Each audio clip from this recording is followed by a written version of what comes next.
Halo, Assalamualaikum warahmatullahi wabarakatuh. Kembali lagi bersama saya, Itvi Septiani.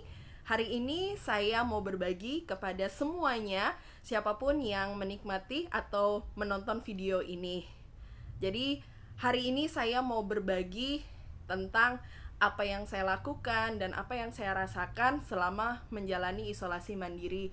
Ya, sejak tanggal 27 Agustus 2020 kemarin, saya menjalani swab antigen yang hasilnya saya terkonfirmasi positif COVID-19. Jadi semenjak hari Kamis itu, saya langsung menjalani isolasi mandiri di rumah. Nah, pastinya banyak yang bertanya sama saya, di rumah sama siapa tinggalnya, kemudian ngapain aja, bosen nggak sih selama menjalani isolasi mandiri. Saya akan berbagi kepada semuanya satu persatu. Dan kembali lagi, karena ini adalah saya yang berbagi, semuanya semuanya yang saya rasakan, semuanya yang saya bagi adalah versi diri saya sendiri. Jadi nanti saya di rumah tinggal sama siapa? Itu pasti pertanyaan yang banyak ditanyakan oleh semua orang. Saya di rumah tinggal bersama orang tua saya. Ada ayah saya yang berusia 66 tahun dan ibu saya yang berusia 58 tahun. Ya, ibu dan bapak saya masuk dalam kategori usia yang rentan. Nah, ketika tanggal 27 Agustus kemarin, mereka juga di swab antigen dan alhamdulillah hasilnya negatif.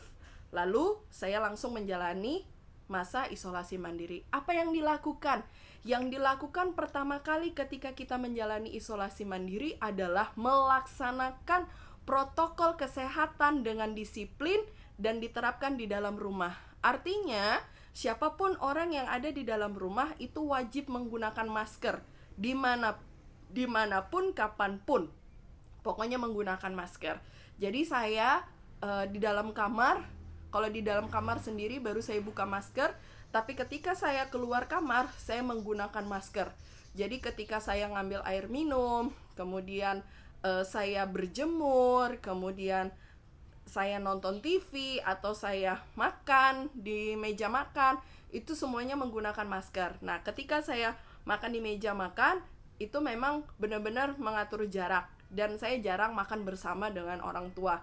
Jadi saya makan waktu saya sendiri.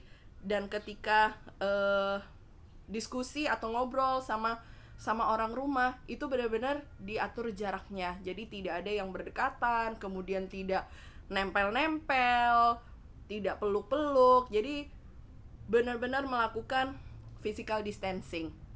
Bahkan pada saat berjemur pun kami berjemur bersama, kemudian semuanya menggunakan masker tetapi mengatur jarak gitu. Nah, itu yang saya lakukan. Kemudian saya akan cerita dari bangun tidur sampai tidur lagi. Jadi pagi saya bangun seperti biasa, bersih-bersih badan, sikat gigi, cuci muka dan yang lain sebagainya. Lalu yang saya lakukan adalah minum segelas air putih hangat. Tapi memang meminum segelas air putih ini itu adalah kebiasaan saya. Dan akhirnya ketika menjalani isolasi mandiri, saya ubah aja airnya. Yang biasanya air biasa, saya ubah jadi air hangat. Kemudian saya minum madu, saya minum vitamin, dan sarapan. Sarapannya itu saya pakai telur rebus, kemudian makan buah, terus minum susu. Benar-benar makanan yang bergizi. Dan informasinya berdasarkan dari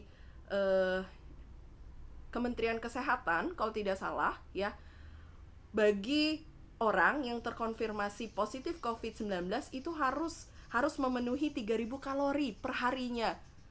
Tuh bayangkan 3.000 kalori itu benar-benar makanan yang dipilih sangat bergizi gitu.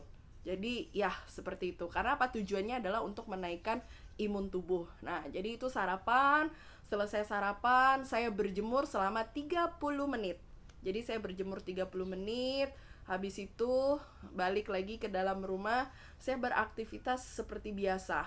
Ya, baca buku, ngerjain tugas, main handphone, nonton. Ya, kadang-kadang kalau lagi bete saya bisa main alat musik gitu. Jadi pokoknya menggunakan waktu semaksimal mungkin.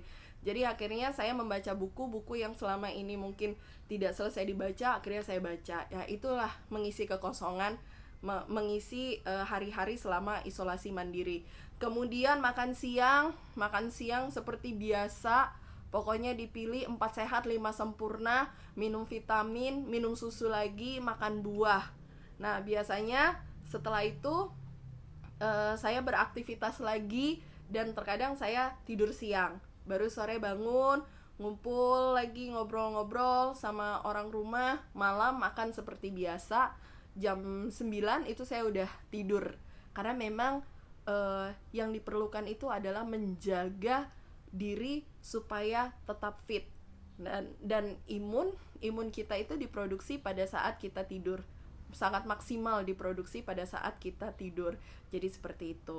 Nah kemudian apa yang saya rasakan? Jadi setelah hari Kamis saya di swab itu, yang pertama kali terasa banget itu adalah flu-nya. Saya flu berat, suara itu sampai sengau banget, pokoknya seksi banget. Kalau terima telepon udah deh ketahuan, ini lagi flu berat.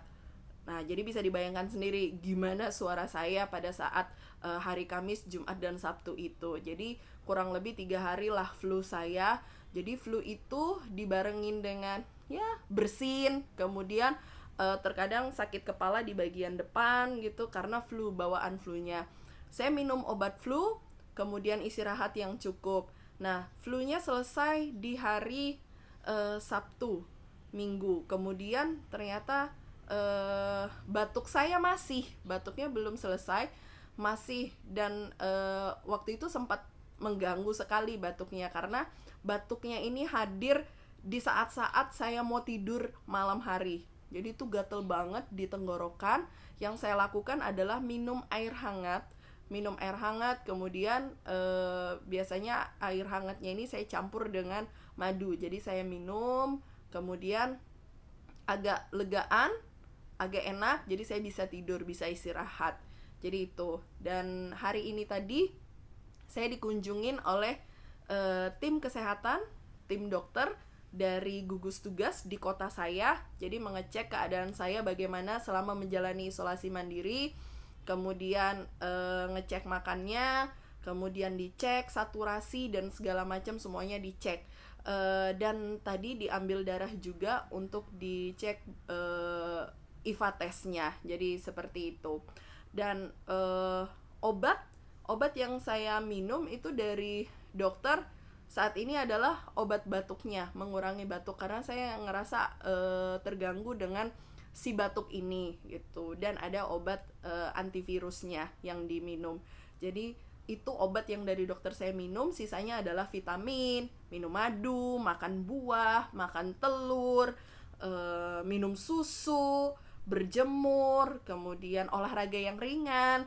Olahraga yang ringan ini kayak saya, kamar saya letaknya di lantai 2, jadi turun ke bawah itu pakai tangga. Ini lumayan, bolak-balik turun tangga itu udah dihitung berolahraga ringan ya, bukan olahraga yang berat, olahraga ringan gitu. Ditanya sesak nafas nggak? Alhamdulillah sejak awal, sebelum di swab dan setelah di swab, saya tidak mengalami yang namanya sesak nafas. Saya tidak mengalami demam. Jadi gejala yang saya alamin itu hanya flu berat, dan saat ini adalah batuk kering yang saya alami.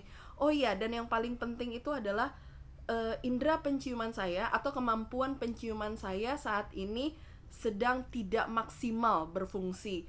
Jadi hidup saya ini sangat flat banget, sangat datar banget. Saya nggak bisa nyium wanginya makanan, saya nggak bisa nyium wanginya martabak itu gimana, wanginya tom yum itu gimana. Saya nggak bisa nyium sama sekali. Bahkan minyak kayu putih saya tes gitu, minyak kayu putih saya cium dan saya dekatkan itu ke hidung saya, itu saya nggak nyium sama sekali.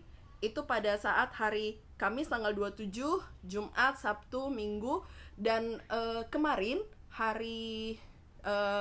beberapa hari yang lalu saya mencoba untuk mencium aroma minyak kayu putih. Alhamdulillah itu udah mulai terasa min dari minyak kayu putih itu sendiri. Tapi kalau aroma, biasanya kalau kita buka minyak kayu putih, dibuka tutupnya, itu langsung keciuman banget aromanya. Ini saya masih belum bisa mencium. Nah, ini kepada semuanya yang di luar sana mungkin nggak tahu nih saya bergejala COVID atau enggak atau gimana. Ini saya ada batuk, saya ada flu. Yang paling gampang deh, coba cek kemampuan penciumannya. Kalau seandainya kemampuan penciumannya mulai berkurang atau tidak berfungsi sama sekali, datar banget, kita nggak bisa nyium aroma apapun, maka perlu cek dirinya deh. Perlu swab atau perlu swab antigen atau swab PCR untuk memastikan ada nggak virus itu di tubuh kita. Karena yang jelas sampai dengan hari ini saya masih nggak bisa nyium bau apapun, saya nggak bisa nyium. Jadi datar banget. Nah, akibat dari nggak bisa nyium ini biasanya nggak ada nafsu makan gitu. Jadi kalau ditanya, Itvi kamu lapar nggak? Bilang gitu. Iya, kadang lapar, tapi ketika ngelihat makanan itu tidak ada sama sekali nafsu atau kepengen untuk makan itu nggak ada. Karena apa? Kita nggak bisa nyium baunya gitu. Tapi karena saya punya banyak banget teman-teman yang hatinya baik, itu ngirimin makanan, akhirnya saya makan makanan yang dikirim oleh teman-teman itu. Karena merasa nggak enak, namanya kita dikirimin makanan, masa nggak kita makan kan? Akhirnya aku makan. Nah, ketika aku makan, aku bisa merasakan makanan itu manis, asin, gurih, itu aku bisa rasakan dan tidak berkurang rasanya. Untuk di indera pengecapan itu nggak berkurang, hanya di indera penciuman itu yang saya alamin. Jadi kuncinya kepada teman-teman yang di luar sana yang sedang berjuang juga untuk fase penyembuhan, tetap makan ya, apapun yang terjadi tetap makan. Karena ini yang disampaikan oleh dokter saya. Pokoknya Vi, apapun yang terjadi, kamu harus makan. Karena makan itu penting banget untuk metabolisme tubuh dan membantu produksi imun tubuh. Nah, jadi teman-teman di luar sana tetap makan ya, makan makanan yang sehat gitu. Jadi saat ini karena saya agak batuk, saya hindari gorengan.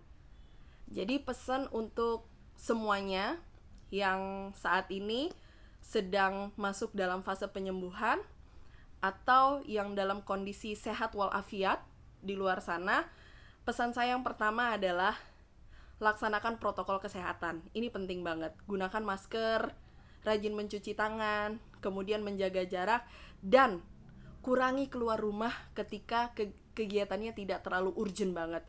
Udah deh, stay at home aja, itu penting banget. Kemudian yang kedua, berpola hidup sehat. Jadi makan vitamin, berjemur, makan makanan yang sehat, 4 sehat 5 sempurna. Kemudian olahraga yang rajin, olahraganya gak usah olahraga yang ramean ya, olahraganya olahraga mandiri. Jadi bisa jogging, bisa bersepeda, atau olahraga di rumah seperti push up, kemudian crunches, burpees, itu banyak banget. Pokoknya sekarang udah banyak pilihan work at home gitu. Work at home banyak banget dah, apa aja itu kegiatan-kegiatannya. Dan kemudian bagi teman-teman yang saat ini lagi fase penyembuhan, saya menyemangati kita semua untuk optimis, kita bisa sembuh, kita bisa melawan virus ini di tubuh kita dengan apa? Dengan hati yang senang, gembira, kemudian makan makanan yang sehat, minum vitamin, disiplin, menjalani semua apa yang disampaikan oleh dokter, mulai istirahat yang cukup, makan makanan yang sehat, minum vitamin, berjemur, kemudian kalau memang ada obat yang diberikan oleh dokter, minumlah obat itu dengan teratur. Dan juga jangan lupa berdoa kepada Tuhan untuk minta kesembuhan dan bersyukurlah.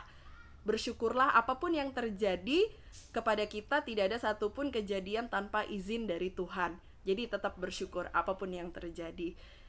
Itu saja yang bisa saya share kepada teman-teman semuanya.